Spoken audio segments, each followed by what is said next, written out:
कहाँ से बोल रहे बेटे आप? आगरा फतेहपुर सीकरी से। क्या पूछना चाह रहे थे बेटे?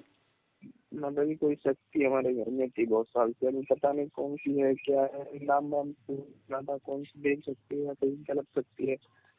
आपके घर में अटैक करती है अदृश्य शक्ति? हाँ ऐसा लगता है आपको? हाँ, मतलब है तो सही, हमारे थोड़े बुजुर्ग पूछते थे। अब कुछ दिनों से छोड़ रखा है, मतलब समथिंग 20-25 साल से। पूजन छोड़ दिया आपने? पूजन छोड़ दिया। पहले मतलब कुछ लफड़े हुए थे, कभी गंदे गंदे वो करते थे, कभी कोई परेशान होते थे, सब लेडीज खेलती थी आपस में शरीर में? पापा जी के। अच्छा, जी। लेकिन वो दैविक शक्ति थोड़ी है, वो आई थी वो। कौन सी है? वो दैविक शक्ति नहीं है बेटे। और क्या थी माता जी? ये दैविक शक्तियाँ नहीं है, ये आपके घर की ही शक्ति है। ठीक है, आपके साथ में आपके घर की और आपके पूर्वज की शक्ति जो है, ये पूर्वज जो आपके चले गए उनकी दिव्य आत्मा जो है, आत्मा तो दिव्य होती है, परम दिव्य। तो यह आत्मा जो होती है वह आत्मा साक्षात रूप में विद्यमान आपके घर में है। उन्हें मोक्ष की गति प्राप्त नहीं होने के कारण वे आत्मा भटक रही है और वह किसी के भी शरीर में कंपायमान होने लगती, विद्यमान हो जाती है शरीर के भीतर। और जब वो शरीर के भीतर विद्यमान हो जाती है तो वो भाव के रूप में खेलती हैं। शरीर में जो भाव आ गया, समझते हैं भाव? जी जी समझ गया मैं। तो उस रूप में आती है।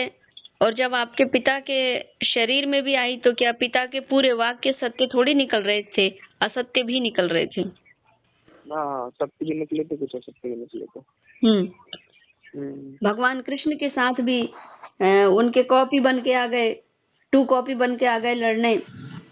पौंड्रक राजा है ना। इसी प्रकार माता रानी के साथ में भी शुंभ निशुंभ जैसे दानव थे, प्रचंड दानव जो तीनों लोगों को जीतने में सामर्थ्यवान थे। तो इस प्रकार ऐसे भी दिव्य और बड़े शक्तिशाली बलवान देवी के ही साधक, देवी के ही उपासक, और वे राक्षस भी ऐसे बलवान थे कि मैया से लड़ने में सामर्थ्यता रखते थे, भले मर जाएंगे लेकिन लड़े। तो इसी प्रकार अपने घर में भी यही प्रक्रिया चल रही है कि पूरा घर ऐसा असमंजस में पूरा परिवार पड़ा हुआ है कि ये दैविक शक्ति है या राक्षसी शक्ति है।